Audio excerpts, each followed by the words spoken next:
आप देख रहे हैं इंडिया टाउन न्यूज, भारत की बात। नमस्कार, मैं हूं आपके साथ संजना कुशवाहा। स्वागत है आपका हमारे खास बुलेटिन राजनांदगांव की खबरों में, जहां हम आपको राजनांदगांव की महत्वपूर्ण खबरों से रूबरू कराएंगे। तो चलिए बुलेटिन की शुरुआत करने से पहले एक नजर डालते हैं आज के हेडलाइंस पर। राजनांदगांव में 3 दिवसीय राज्योत्सव का आगाज, प्रदर्शनी और योजनाओं से लाभान्वित हुए हितग्राही। रजत जयंती राज्योत्सव में गूंजा विकास का संकल्प। आंदोलन की चेतावनी से प्रशासन हरकत में आया, खैरागढ़ की सड़कें हुई दुरुस्त, विधायक प्रतिनिधि ने कसा तंज।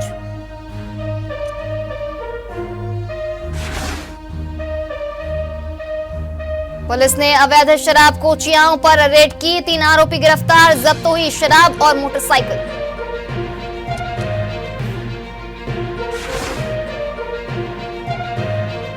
मोला मानपुर में 4 दिवसीय राज्योत्सव का आयोजन, मुख्य अतिथि रहे कैबिनेट मंत्री गुरु खुशवंत साहब। सरकार की विकासोन्मुख नीतियों की जानकारी साझा की।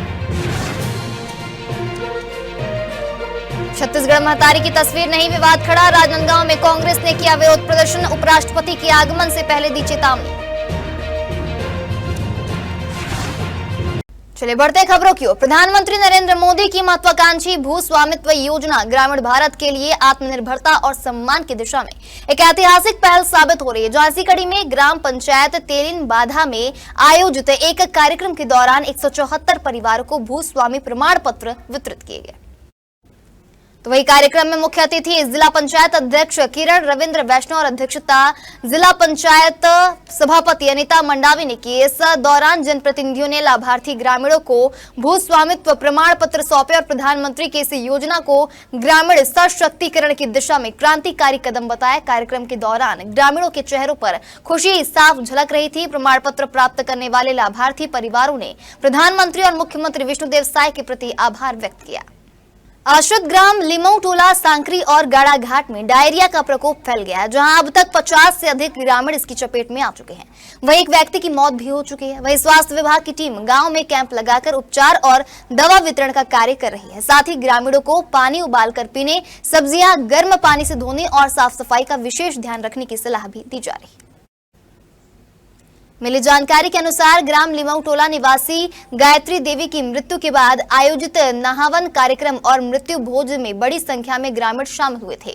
भोज के अगले दिन कई लोगों को उल्टी, दस्त और पेट दर्द की शिकायत होने लगी। धीरे धीरे बीमारी ने पूरे गांव को अपनी चपेट में ले लिया। बीमार लोगों को प्राथमिक स्वास्थ्य केंद्र पांडादाह और सिविल अस्पताल खैरागढ़ में भर्ती कराया गया, जबकि 2 गंभीर मरीजों को राजनांदगांव मेडिकल कॉलेज रेफर किया गया है। इस संबंध में सीएमएचओ ने बताया कि हालात नियंत्रण में है, सभी मरीजों को आवश्यक उपचार दिया जा रहा है और स्थिति में सुधार देखा जा रहा है। उन्होंने कहा है कि ग्रामीणों को स्वच्छता और सुरक्षित पेयजल के प्रति जागरूक किया जा रहा है, ताकि बीमारी पर पूरी तरह से नियंत्रण पाया जा सके।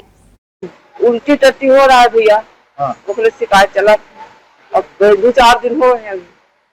ओकरे खाना खाए ले आदमी गुजर गए, इसमें उल्टी टट्टी ओकरे घर तिखर घर गए खाना खाए। हाँ तो वही सोलना पूरा सब गाँव भर फैल गए। तो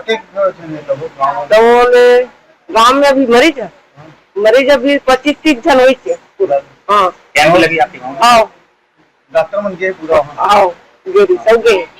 डॉक्टर मन हाँ दे पूरा फाड़ मरीज में ना पाड़ादा है, एक आपका खेरागढ़ है, नांदगांव है, 3 गाँव है पूरा। 10 तो होते। कब से होते? कल से होते।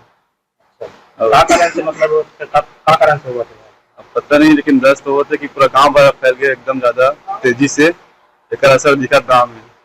कहीं खाना वाना भी आपने खाया उसे खाए गाँव में, मतलब वहाँ क्या था भोज का कार्यक्रम, उसी में नहीं खा रहे। कतक जन आए हैं हॉस्पिटल में? हॉस्पिटल में भी लगभग 20-25 हो गए। 20-25 पंडादाह में और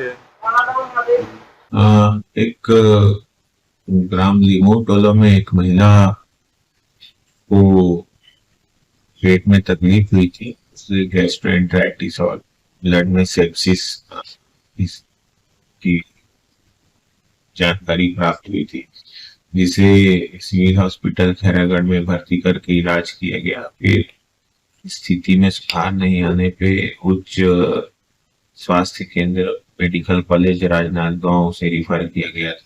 वहाँ पे सेप्सिस से उसकी मृत्यु होने की सूचना मिली। उसके पश्चात उनका जो मृत्यु भोज कार्यक्रम परिवार वालों ने आयोजित किया था, तो वहाँ पे जो मृत्यु भोज में सम्मिलित हुए थे, वहाँ भोजन लिए थे, सबको किसी न किसी रूप में पेट दर्द की शिकायत हुई, किसी को दस्त हुए, इस प्रकार से वहाँ पे इन्फेक्शन जो है स्प्रेड हुआ। उसी गांव का एक व्यक्ति को सिविल हॉस्पिटल खैरागढ़ में कल रात्रि में एडमिट किया गया था, उसकी मृत्यु हुई है आज सुबह। सिख समाज ने गुरु नानक देव के 556वें प्रकाश पर्व का हर्षोल्लास के साथ आयोजन किया, जहां इस खास अवसर पर राजनांदगांव शहर में भव्य शोभा यात्रा निकाली गई, जिसमें बड़ी संख्या में श्रद्धालु शामिल हुए। शोभा यात्रा में गुरुवाणी के कीर्तन नगर कीर्तन दल और पंच प्यारों की अगुवाई में श्रद्धालुओं ने नगर भ्रमण किया। रास्ते भर जगह जगह लोगों ने उनका स्वागत किया और प्रसाद वितरण किया गया। इस दौरान पूरे शहर में धार्मिक और उत्सवपूर्ण माहौल देखने को मिला। आयोजकों ने कहा कि यह पर्व सिख समाज के लिए आस्था और एकता का प्रतीक है। राजनांदगांव में सिख समाज के द्वारा प्रकाश पर्व का आयोजन किया गया है। इस प्रकाश पर्व में राजनांदगांव के सिख समाज के द्वारा बड़े हर्षोल्लास के साथ में नगर भ्रमण करने के लिए एक विशाल यात्रा निकाली गई। इस यात्रा में तमाम वो धार्मिक चीजें आपको देखने को मिलेगी जो कि सिख समाज से जोड़ने का विषय है। इस यात्रा के स्वागत के लिए आप तमाम देख पा रहे होंगे, जगह जगह पर बिस्किट, फूल मालाओं से स्वागत और उन यात्रा में शामिल लोगों के लिए पानी और सारी व्यवस्था यहाँ पर की गई है और पूरे राजनांदगांव भर ये यात्रा निकाली जा रही है। इस यात्रा के बारे में अगर बता दें तो यात्रा जो है वो गुरु नानक चौक पर स्थित गुरुद्वारा से श्री गुरुद्वारा से निकल करके मानव मंदिर चौक और पूरे नगर भ्रमण करते हुए वापस से गुरुद्वारा में इसका समापन किया जाएगा। जैसा सर्वविदित है, सिख धर्म के प्रथम गुरु, अज्ञान का अंधेरा मिटाकर ज्ञान का प्रकाश करने वाले विश्व बंधुत्व के महान प्रणेता, सिख धर्म के प्रथम गुरु श्री गुरु नानक देव जी का 556वां प्रकाश पर्व संपूर्ण सिख जगत द्वारा 5 नवंबर को मनाया जाएगा। उस उपलक्ष्य में सिख समाज द्वारा आज 3 नवंबर को श्री गुरु ग्रंथ साहिब जी की विशाल शोभा यात्रा एवं नगर कीर्तन का आयोजन किया गया है, जो यहाँ अभी हम गुरुद्वारा से रवाना होकर सिनेमा लाइन, गंज चौक, पुराना बस स्टैंड, जी रोड पूरा भ्रमण करते हुए रात को 7 बजे वापस गुरुद्वारा पहुंचेंगे।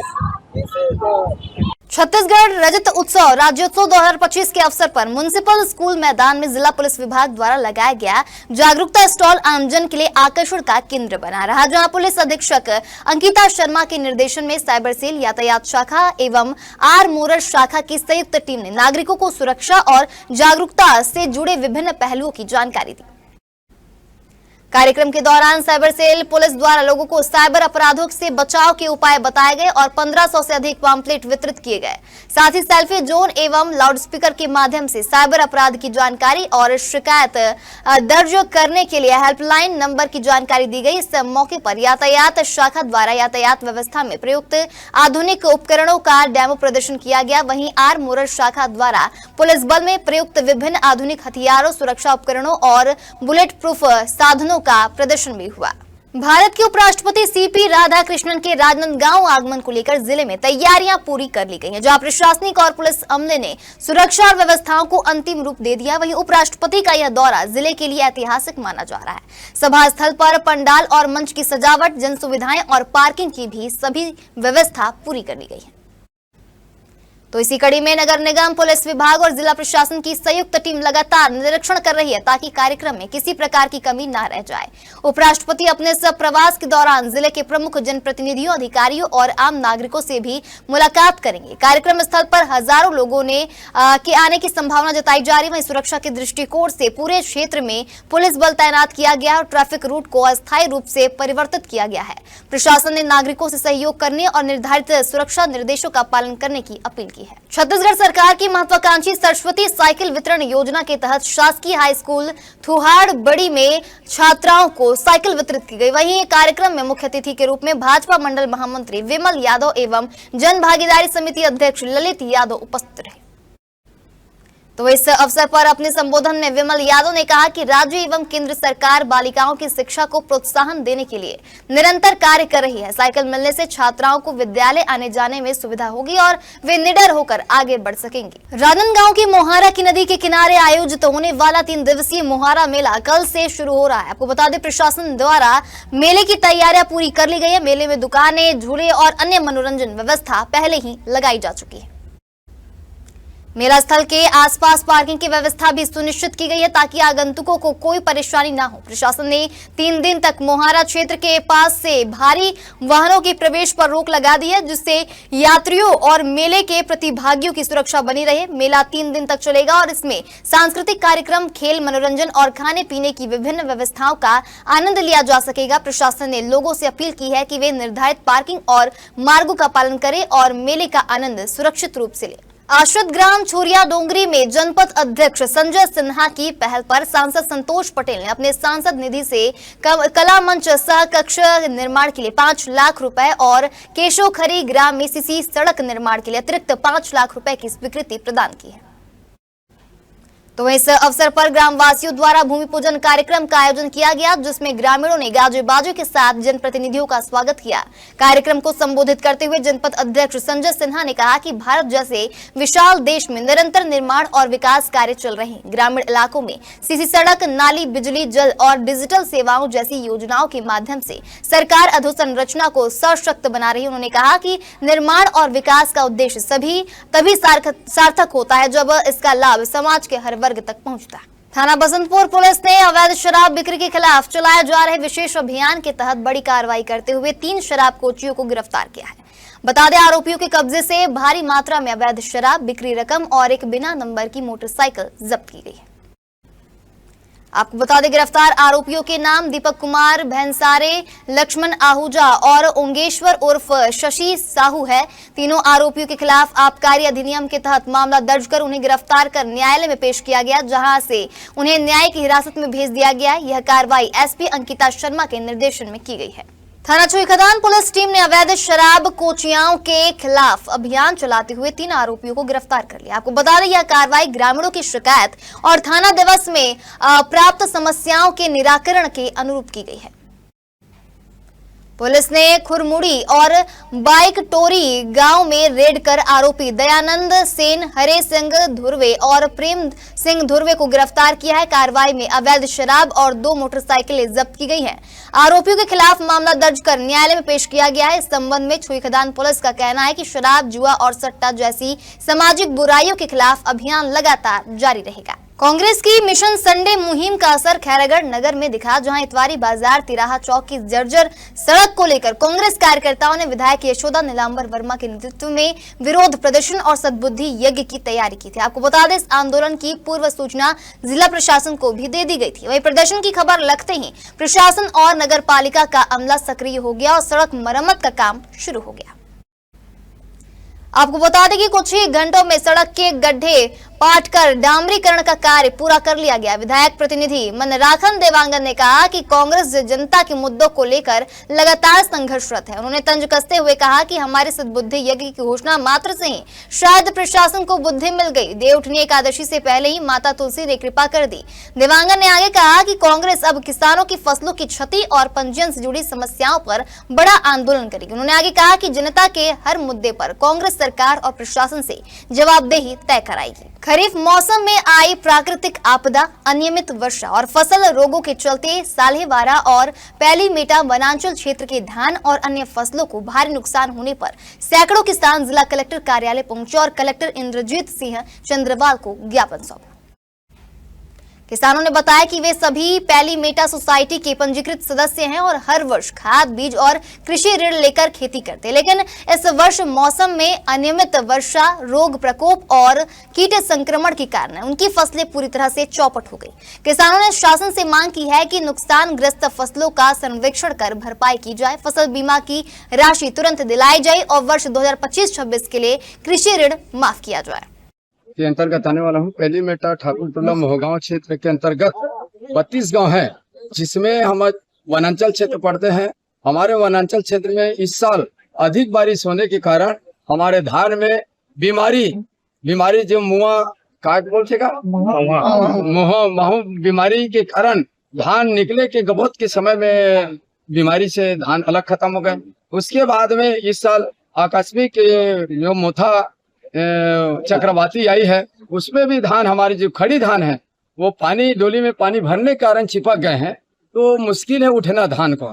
तो ये क्षति की पूर्ति की राशि और बीमा की राशि हमको अभी 7-8 साल से धान की बीमा हमें नहीं मिली थी। मामला ये है कि अभी पूरे वनांचल क्षेत्र नहीं बल्कि पूरे प्रदेश में बारिश का दौर चल रहा है, जिसमें किसान का जो धान है फसल वो लगातार खराब हो चुका है। इससे पहले सोयाबीन का फसल खराब हुआ, आज लगातार बारिश से किसान बहुत ज्यादा परेशान है और अभी तक शासन प्रशासन के द्वारा किसी भी हल्के में जाकर किसी भी सक्षम अधिकारी को उसके मतलब सर्वे कराने के लिए कोई आदेश नहीं हुआ है। तो पूरे कलेक्टर ऑफिस सभी किसान पहुंचे हुए हैं और हम लोग यही चाह रहे हैं कि किसान का जो फसल जो नुकसान हुआ है उसका सही सर्वे कराकर और किसान को उचित मुआवजा दिलाया जाए, ताकि किसान को एक लगातार जो बारिश के दौर जो चल रहा है उसमें पूरी फसल पूरी तरह बर्बाद हो चुका है। शिवदान ब्लॉक के पलीमठ क्षेत्र से समिति के आसपास के पूरे 32-33 गाँव के गाँव है, इतना पानी गिरा वहाँ पूरा फसल नुकसान हो गया। फसल आप देख सकते हैं, किसान की मांग है बीमा कंपनी पैसा दे उसको। अब तो इतना फसल नुकसान, धान बिकेगा भी, धान पूरा हल्का हो गया, धान का क्या होगा। आने वाली रबी फसल के लिए भी पानी इतना भरा है कि धान गेहूं नहीं बो पाएंगे, चना नहीं, उसके लिए मांग किसान है। हम शासन प्रशासन मांग करते हैं, जो किसानों की मांग पूरा करे, क्षतिपूर्ति दे, बीमा राशि दे और अन्य मदद जो भी हो सके सरकार को इन गाँवों में मिलना चाहिए। अभी 10-12 ग्राम पंचायतों से लोग आए थे और अभी हाल ही में जो चक्रवाती बारिश हुई है जिसके कारण उनके फसलों में नुकसान भी हुआ है, तो वो नुकसान के संबंध में यहाँ पे बताने भी आए हैं और एक सार्थक चर्चा हुई है। कृषि अधिकारी और बाकी बीमा कंपनी के जितने भी अधिकारी यहाँ पे नियुक्त हैं उनको निर्देशित किया गया है कि जो जो प्रभावित क्षेत्र हैं वहाँ आके तत्काल सर्वे का कार्य करेंगे और जिनका भी नुकसानी आया है उसके लिए प्रकरण बना के बीमा कंपनी को प्रेषित करेंगे। छत्तीसगढ़ राज्य के गठन की 25वीं वर्षगांठ पर पूरे प्रदेश में राज्योत्सव की धूम रही। इसी कड़ी में मोला मानपुर के दशहरा मैदान में 4 दिवसीय राज्योत्सव का आयोजन किया गया, जिसमें राज्य के कैबिनेट मंत्री गुरु खुशवंत साहेब बतौर मुख्य अतिथि मौजूद रहे। तो वहीं इस अवसर पर मंत्री ने जिले वासियों को छत्तीसगढ़ के गठन की बधाई दी और सरकार की विकासोन्मुख नीतियों की जानकारी साझा की। उन्होंने कहा कि भारतीय जनता पार्टी ने राज्य गठन के बाद से छत्तीसगढ़ को लगातार विकास की नई दिशा देने का काम किया है। मंत्री ने आगे कहा कि विष्णुदेव साय सरकार के नेतृत्व में राज्य लगातार आगे बढ़ रहा है और विकास की ओर अग्रसर है। उन्होंने यह भी बताया कि सरकार न केवल विकास कार्यों में सक्रिय है बल्कि जनता को उनकी सुख सुविधाएं भी आसानी से उपलब्ध कराई जा रही है। मंत्री ने यह भी स्पष्ट किया कि राज्य की सबसे बड़ी समस्या नक्सलवाद को समाप्त करने का निर्णय लिया गया और उम्मीद जताई जा रही है कि 20 मार्च 2026 तक छत्तीसगढ़ समेत पूरे देश से नक्सलवाद पूरी तरह से समाप्त हो जाएगा। विष्णुदेव साय जी के नेतृत्व में हमारा छत्तीसगढ़ चहुमुखी विकास कर रहा है। हर विभाग में लगातार उन्नति और विकास हो रही है, इसके माध्यम से आज जनता को उनकी सुख सुविधाएं उनको आसानी से उपलब्ध हो रही है। और हमारे छत्तीसगढ़ की जो सबसे बड़ी समस्या है नक्सलवाद, जिसको भी माननीय मुख्यमंत्री विष्णुदेव साय जी के नेतृत्व में, हमारे यशस्वी प्रधानमंत्री नरेंद्र मोदी जी के नेतृत्व में और माननीय गृह मंत्री अमित शाह जी के नेतृत्व में उसको भी समाप्त करने का निर्णय लिया है और निश्चित ही 31 मार्च 2026 तक वो भी पूर्ण रूप से हमारे छत्तीसगढ़ी और पूरे भारत देश से समाप्त होगा। राजनांदगांव जिले के किसानों की मेहनत अब फसल कटाई के बाद रंग लाने लगी। आपको बता दें, खेतों में उनके द्वारा उगाया गया सोने जैसा धान अब पूरी तरह से तैयार है। किसानों के लिए अच्छी खबर यह है कि सरकार 15 नवंबर से धान की खरीदी शुरू करेगी। तो वहीं जिला कृषि विभाग ने बताया है कि किसानों को उनके उत्पाद का उचित मूल्य मिलेगा और खरीदी केंद्रों पर सभी आवश्यक व्यवस्थाएं की जा रही हैं। किसान अब अपने धान को केंद्रों में जमा कर सकते हैं और राज्य सरकार की तरफ से तय किए गए समर्थन मूल्य पर लाभ उठा सकते हैं। पूरे छत्तीसगढ़ में इन दिनों राज्य स्थापना दिवस के 25 साल मनाए जा रहे हैं, लेकिन राजनांदगांव में आयोजित राज्योत्सव के कार्यक्रम में छत्तीसगढ़ महतारी की मूर्ति कहीं नजर नहीं आई। इसके बाद कांग्रेसियों ने विरोध प्रदर्शन शुरू कर दिया। दरअसल राजनांदगांव में आयोजित राज्योत्सव में विधानसभा अध्यक्ष डॉक्टर रमन सिंह ने कार्यक्रम की शुरुआत छत्तीसगढ़ महतारी की फोटो पर दीप प्रज्वलित कर और राजकीय गीत के साथ की। हालांकि कांग्रेसियों का कहना है कि इस पूरे आयोजन में स्टॉल्स पर केवल भाजपा नेताओं के बड़े बड़े फोटो लगाए गए हैं और छत्तीसगढ़ महतारी की मूर्ति या फिर फोटो कहीं नहीं दिखाई दी। तो वहीं कांग्रेस नेता निखिल द्विवेदी ने कहा कि प्रदेश में होने वाले सभी कार्यक्रमों की शुरुआत छत्तीसगढ़ महतारी की पूजा और राजकीय गीत से होनी चाहिए। उन्होंने चेतावनी दी है कि 5 तारीख को उपराष्ट्रपति के आगमन के दौरान भी अगर ऐसा अपमान हुआ तो उसका विरोध किया जाएगा। राजनांदगांव का राज्योत्सव आयोजन विवादित बन गया है। कांग्रेसियों का आरोप है कि भाजपा नेताओं के फोटो महतारी की मूर्ति से अधिक प्रमुख दिखाए गए हैं। वहीं प्रशासन का कहना है कि कार्यक्रम में सभी राजकीय परंपराओं का पालन हुआ है। 1 नवंबर से पूरे छत्तीसगढ़ में राज्योत्सव मनाया जा रहा है। 25 साल पूरे होने पर रजत महोत्सव मनाया जा रहा है, जो कि तस्वीरों में और खबरों में हर जगह पर, हर जिलों पर देखे जा सकते हैं। वही एक कार्यक्रम राजनांदगांव जिले के म्युनिसिपल स्कूल मैदान में भी करवाया जा रहा है और इस मैदान में जो तस्वीरों के माध्यम से आप देख पाएंगे कि तमाम यहाँ पर स्टॉल भी लगाए गए हैं। ये सारे शासकीय विभाग के स्टॉल है। इन स्टॉलों पर उन नेताओं के, उन जनप्रतिनिधियों के तस्वीरें लगाए गए हैं। आज हमारे साथ में कांग्रेस पार्टी के निखिल द्विवेदी और तमाम ये कांग्रेसी लोग मौजूद हुए हैं। छत्तीसगढ़ महतारी और मिनी माता की प्रतिमा लेकर के यहाँ मौजूद हुए हैं और इस कार्यक्रम का विरोध कर रहे हैं, यही कहा जा सकता है। हमारा विरोध इस कार्यक्रम से नहीं है। हमारा विरोध यह है कि हमारी छत्तीसगढ़ माता का सम्मान नहीं हो पा रहा है। हम छत्तीसगढ़िया लोग हैं। हमारा छत्तीसगढ़ माता की पूजा अर्चना आज हमने की है। यहाँ मिनी माता की भी पूजा की, छत्तीसगढ़ मातारी की पूजा की है। ये पूरा टेंट आप देख सकते हैं। यहाँ सब विष्णुदेव साय जी और पूरे मंत्रियों की फोटो, रमन सिंह जी की दिखेगी, लेकिन कहीं भी छत्तीसगढ़ मातारी की फोटो दिखाई नहीं देगी। क्या भारतीय जनता पार्टी और उनकी सरकार छत्तीसगढ़ माता का विरोध करती है कि क्या दिखाना चाहती है? आज जितने भी बैनर नगर निगम में लगवाए मधुसूदन यादव जी के साथ, उसमें भी कहीं भी छत्तीसगढ़ माता की फोटो नहीं। आमंत्रण पत्र कलेक्टर ने मुझे भेजा है, इस आमंत्रण पत्र में भी कहीं पर भी छत्तीसगढ़ माता की फोटो नहीं। मैं इस बात का विरोध करता हूं। हम छत्तीसगढ़ बात है अभिमान के, छत्तीसगढ़िया स्वाभिमान के, और यदि हमारे छत्तीसगढ़ के जो स्वाभिमान को ठेस पहुंचेगी तो बड़ा आंदोलन होगा।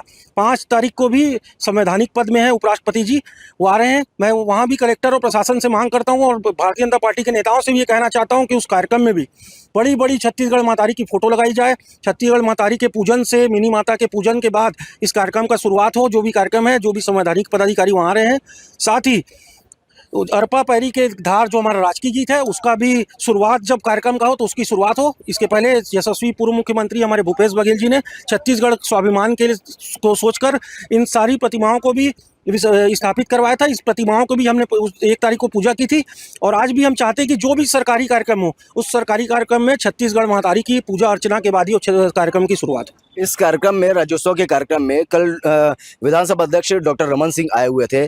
आते ही सबसे पहले उन्होंने छत्तीसगढ़ महतारी की एक प्रतिमा पर माल्यार्पण किए हैं, दिए जलाए हैं और उसके बाद इसी मंच पर राजकीय गीत का भी प्रसारण हुआ है। तो क्या ये केवल एक खाना पूर्ति कहा जा सकता है, या जिस प्रकार से आप विरोध कर रहे हैं कि हर एक स्टॉलों पर वो तस्वीरें होनी जरूरी है? हम यही चाहते हैं कि ये तस्वीरें होनी जरूरी है, हमारी माता की तस्वीरें होनी जरूरी है। आमंत्रण पत्र में आप देख सकते हैं, कहीं पे भी दिख रहा है आपको, कहीं पे भी छत्तीसगढ़ मातारी की फोटो नहीं है। किसी भी स्टॉल में देख लीजिए, कहीं भी छत्तीसगढ़ मातारी की फोटो नहीं है। पिछला राज्योत्सव आपने देखा होगा, जब कांग्रेस की सरकार थी, हर राज्योत्सव के हर स्टॉल में सबसे पहले छत्तीसगढ़ मातारी की फोटो लगाई जाती थी, जिससे छत्तीसगढ़िया का स्वाभिमान जो है, हमारा अभिमान है, जो हमारा संस्कार है छत्तीसगढ़ियों का, कि हमारी माता की फोटो हर जगह लगे, ये हमारी मांग है।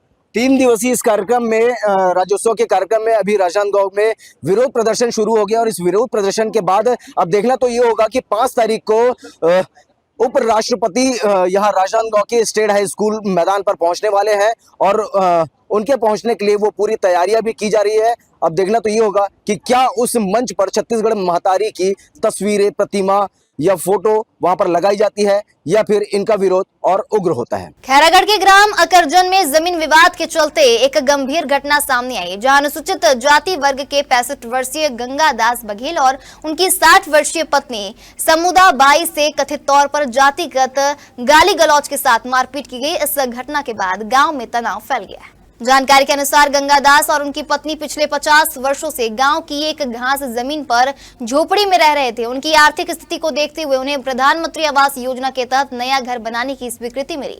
निर्माण कार्य शुरू होते ही गांव के डॉक्टर सुरेश साहू, उसके बेटे और रोशन ने इस पर आपत्ति जताई और निर्माणाधीन आवास पर स्टे लगा दिया। बुजुर्ग दंपति अपने खेत से धान की कटाई कर मकान के अधूरे हिस्से को साफ कर रहे थे, तभी तीनों आरोपित मौके पर पहुंचे और गालियों के साथ मारपीट की।